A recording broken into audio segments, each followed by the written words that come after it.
as entrepreneurs and as mentors or coaches, or however you frame the service that you provide, part of that is keeping our brains sharp and always educating ourselves and sharpening our skills in how to impart that knowledge on other people.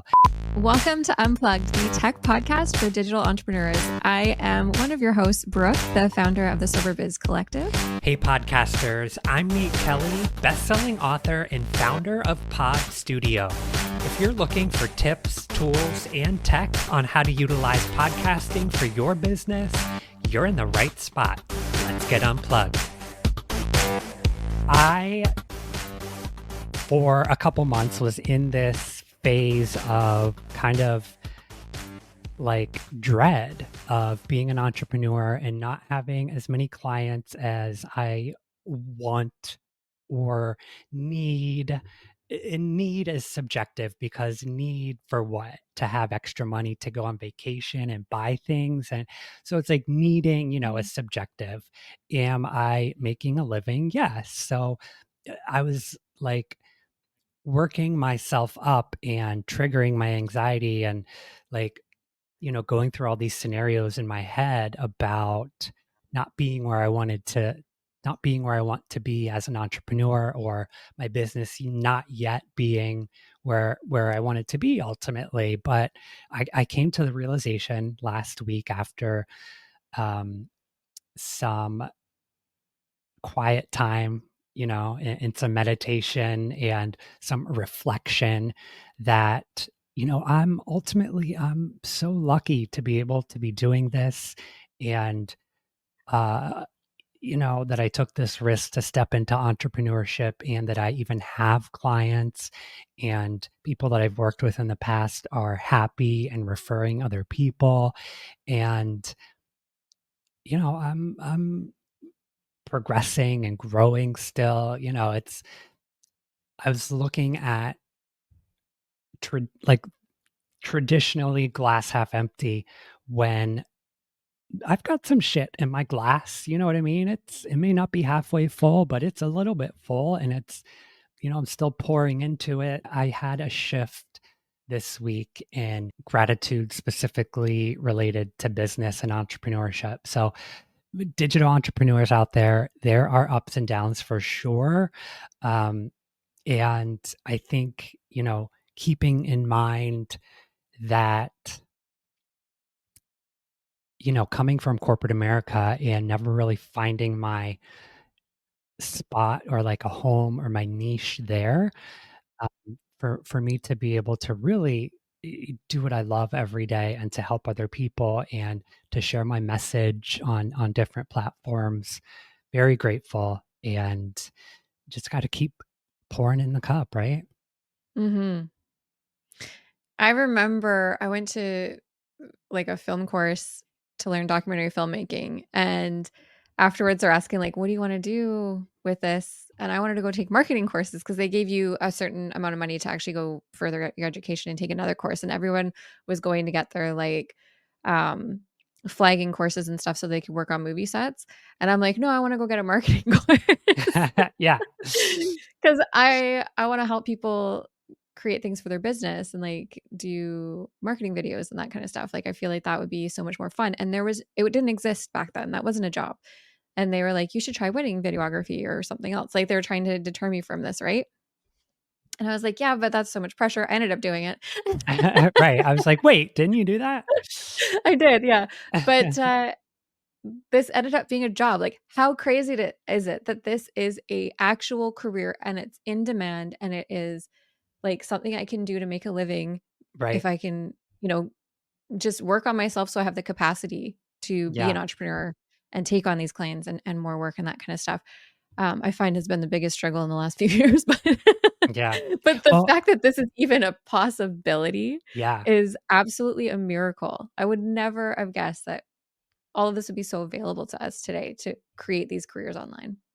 Yeah. I mean, it sounds like you were ahead of the curve. They tried to deter you of a lucrative, in demand, job, but you found your way there eventually.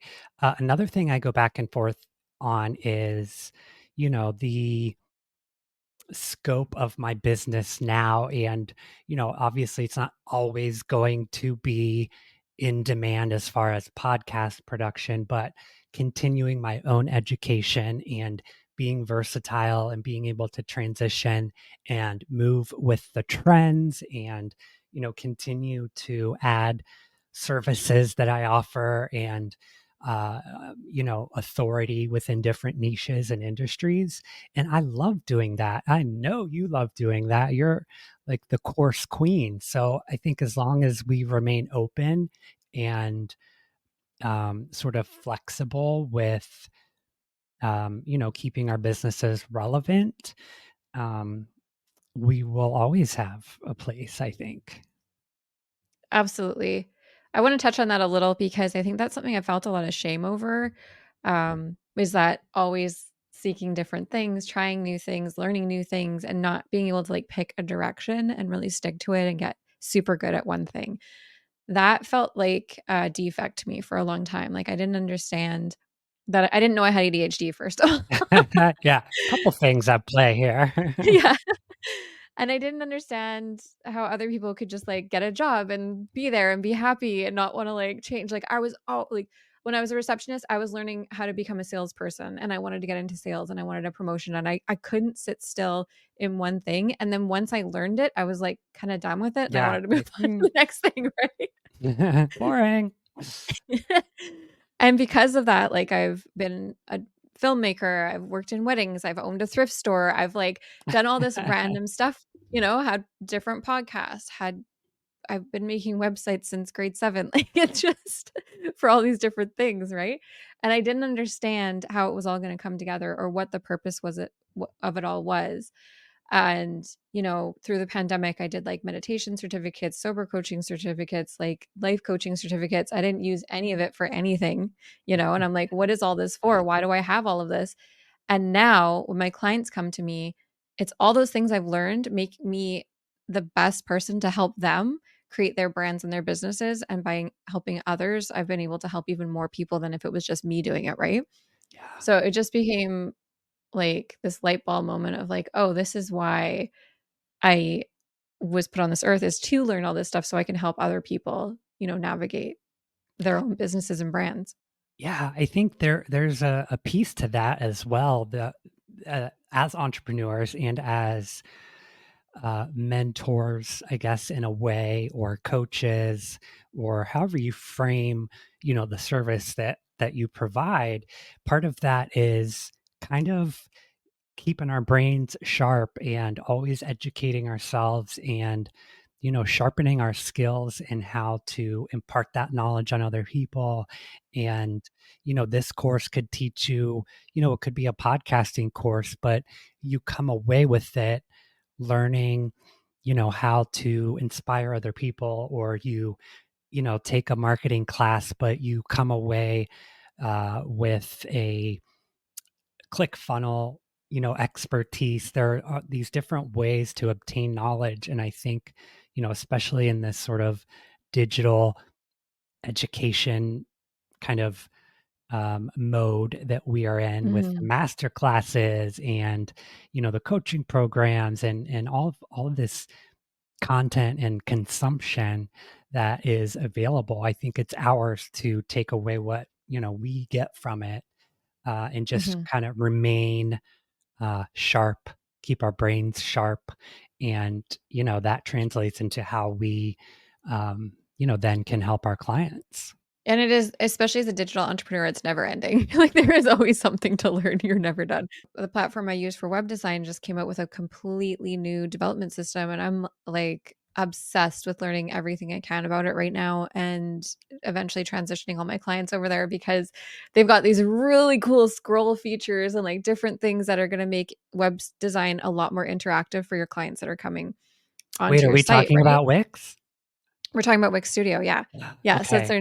their new platform. So I'm like obsessed with learning about it. And then here's the thing. Like I learn these things. I want to do courses so bad because I feel like what a great way to utilize all these things that I am learning is to like then put them in a package to teach specifically my niche, which is sober entrepreneurs, all of this juice, and be like, here, this is how you do this.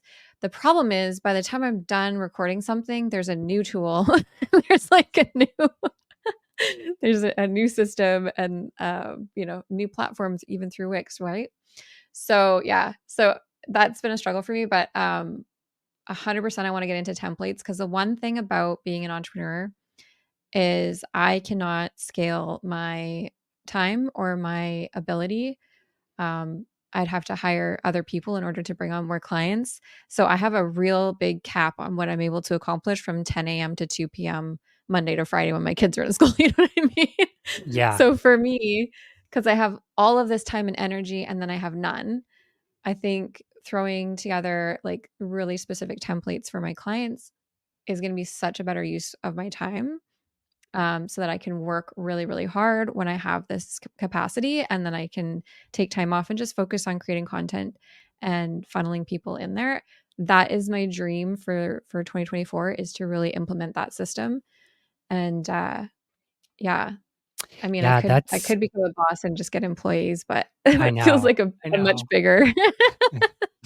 Yeah, that's important to think about, when you're kind of framing your business is what portion of, your day or what portion of your product or service is scalable or sustainable.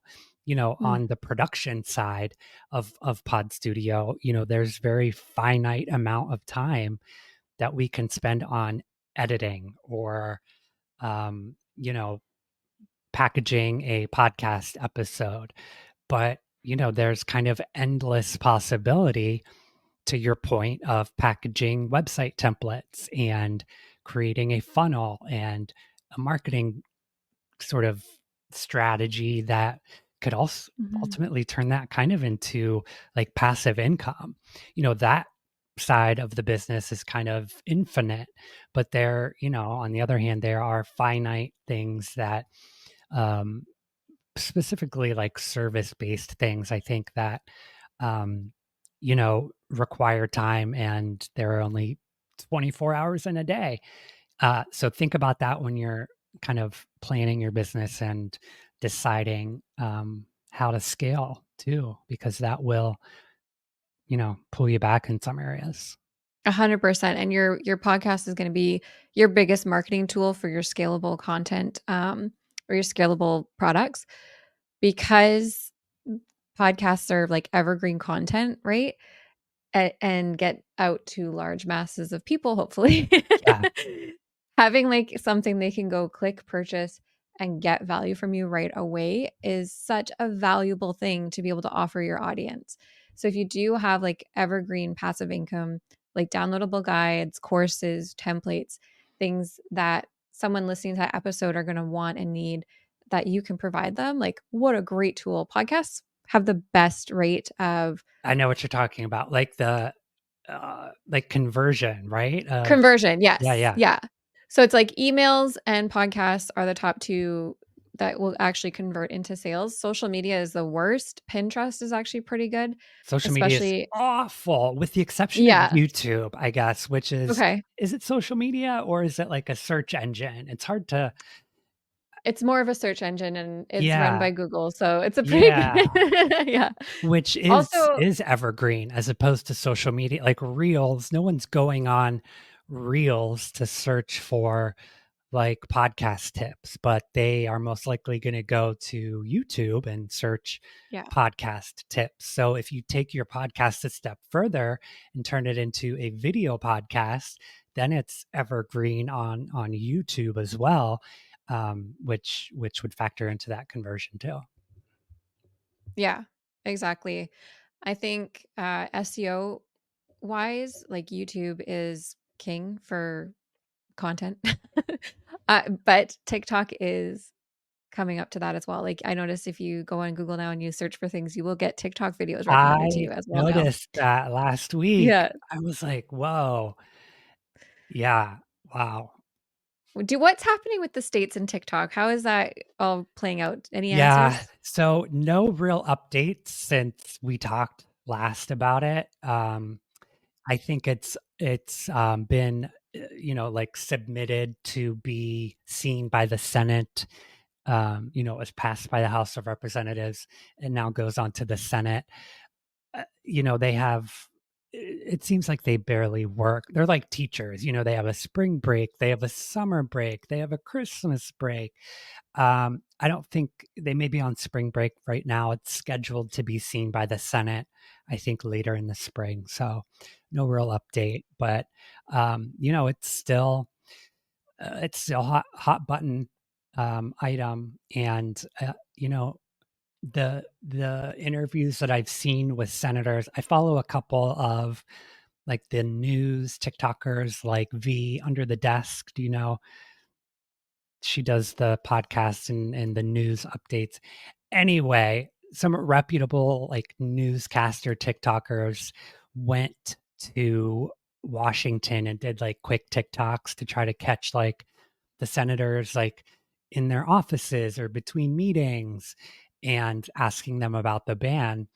And sort of off the record, it seems like most senators are in favor of, if we aren't able to purchase a portion of TikTok, then to ban it. So we shall Wow. see. Yeah, that's a tough thing when you're growing a business and you're relying on these platforms to reach your audience. It can, like, the Yeah. fact that the government has such a role in that, that's a little terrifying. I know for us in Canada, I think I talked about this before, but we can't see news on Facebook anymore. So, unless it's American, we're not allowed to share any content from news publications here because Okay, that the kind of Canadian. makes sense because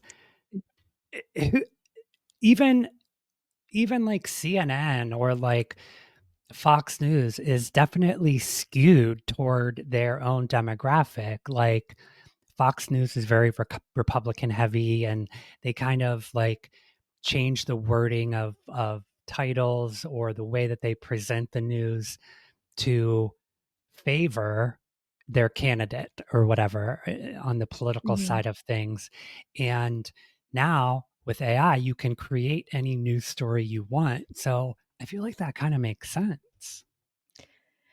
Well, that's not the reason they did it. They did it because Facebook won't pay our news publications for using their content. Oh, for like, So, oh, okay. yeah, so in the States, they pay the news sources because they're Interesting. producing content, but in Canada, there was no money going back into Canada, so they were like, "You can't use our content F on you. your platform," and they took it off, and it's not good because we're not able to share information with each other, if Yeah. there's things going on that are big and we wanna, like, make sure everybody knows about them. You can't share, you have to, like, create something about it. I do feel for the small business owners and entrepreneurs who are so heavily reliant on TikTok. That could affect them largely. But then, on the other side of it, it's like as an entrepreneur or business owner, should we be so heavily reliant on one source, or how do we kind of diversify our marketing to, reach our audience in more than just one singular way? So I hope that it doesn't, and hopefully they take that into consideration. I think as a reason to not ban it is the generation of funds for not only small business, but I think the economy as a whole. Um, but yeah, lesson to entrepreneurs: diversify your marketing strategies.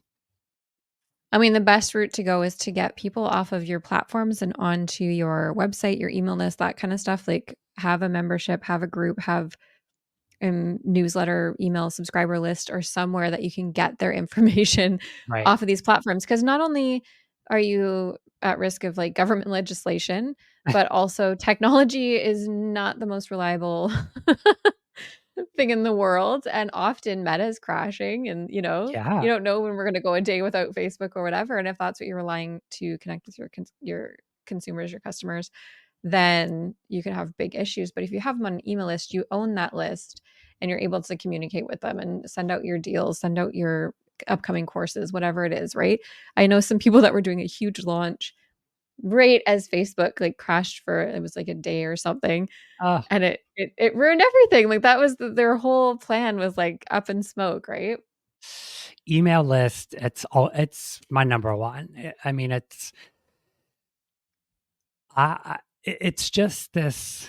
It's like a community. They have either signed up or agreed or shared with you their email. It's already like a warm environment, if you're kind of mining it correctly. And I don't know. I feel like it's definitely the highest conversion rate for sure, but also um I don't it's like a privilege to show up in someone's inbox, and not be sent to spam or whatnot. Always go with the email list. Yeah. And I mean, my business, 100% of my success has literally just been from one-on-one human connection, like getting out there, talking to people, meeting people, being on podcasts, digitally or in person. That is how I got clients. Like I didn't even start my business on purpose. It was literally I had these skills that I was using for my own business and people wanted help and support, and then I started helping and supporting people, and then that led to more people and more referrals. And it's it's definitely a scary way to start. I don't know if I recommend it because there was a lot of imposter syndrome happening. I'm Oh, like, yes. I know everyone's liking what I'm doing, but I don't know what I'm doing. And it's really hard to like replicate, right? So it took a long time to develop some systems, especially because I got so busy right off the bat. So I definitely recommend taking some time to figure out, how do you want to run your business? What kind of boundaries do you want to have for yourself and your time? Um, what feels good for you in terms of like times that you want to have your calendar open to have phone calls and stuff. Like, what is your energy like in the morning? These things are all really important, and I didn't know any of that when I started. Same. Yeah. There even anything to like health coverage as an entrepreneur, or yeah, opening my calendar was a big one because at first I'm just like, I'm available, I don't want to limit anyone's the possibility of anyone getting in contact with me. I'm going to be available whenever.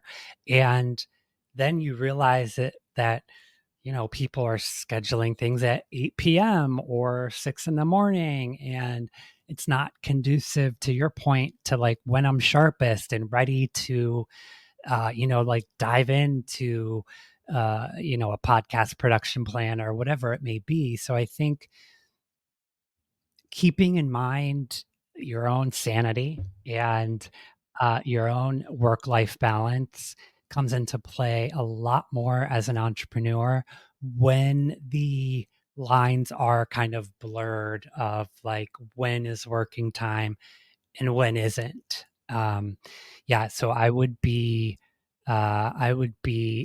hold that sort of sacred, that time that you um, are kind of on the clock versus when you aren't, especially if you're working at home, because then the lines become even more blurred. So It's a hard thing to turn off when you're an entrepreneur. It's like, it really yeah, is. especially It with is. kids, it's like fitting all Oh, I these can't things into little imagine. crevices. Yeah. Yeah. Yeah, there was no difference between, I remember being on client calls, and it's like the middle of a pandemic, my kids are not in school yet, and I'm sitting there smiling with my, clients, and I'm on mute, and I'm just, like, screaming, like, "What are you guys doing?" With this smile like Yeah. a ventriloquist dummy, trying trying not to let my clients know that my kids are about to break something in my kitchen. Oh, God. Or you're about to break them. I can't Yeah, imagine. You were like homeschooling, running a business, wife yeah. and mother. Like, oh, God, I can't. Yeah, We and made then it. it's like a couple things happened too, and it really affected my ability to show up in my business, like family members passing away and all that kind of stuff. And it's really, if you have those boundaries and everything, like they help you get through those times. When I was kind of flailing, it was, and something big happened that shifted, my daily routine, my capacity, my mental health, then I'm letting people down. I'm not answering emails. I'm not showing up for commitments that I had. And then I'm embarrassed and I don't want to, reach out and tell them what's going on because it feels like, well, this is not business talk. I don't want my Right. clients Right. to feel like I can't handle this and I'm mentally unstable, Right. Yeah. So I end up like ghosting people, and then that affects your reputation and it affects your further, so if I could go back and just like tell myself something, is to really create those boundaries, to have time set aside just to like hold space for my humanness, like Yeah. Yeah. to not have these like high expectations that I'm going to be superwoman every single day. And I heard some really good advice was like to plan for your worst day. So you think about yourself on your worst day and like make your plans based on that, so that if you have more capacity in the day, then that's amazing. But if not, you're not going to be drowning and overwhelmed. And that really helped me get through those moments where I was like drowning, and I couldn't even That's open my smart. computer. Yeah. I Yeah. like that. Like, oh, if all of that happened, I can handle that. And then Yeah. it's like, knock on wood, those days will happen, but they're less frequent than like a good productive day, I would say. Oh, So yeah. then it's like plan for the worst and be pleasantly surprised by the outcome. Exactly. It's kind of like under promising and over delivering for There you yourself. go. That's what I was looking for. Yeah. Yeah. Thanks so much for hanging out today. Make sure you subscribe to us on YouTube for all of our video content at Unplugged Tech Pod. And join us in our Facebook group, facebook.com/group/unplugged podcast. Also, make sure to throw us a 5-star review if you are finding this content valuable for you and your digital business. We accept all forms of reviews: Apple Podcasts, Spotify follows, YouTube telling your grandmother about us. And make sure to share the episode with one person in your life who may find it valuable. And we'll see you next time on Unplugged. I think it's good enough, and we're just going to keep getting better.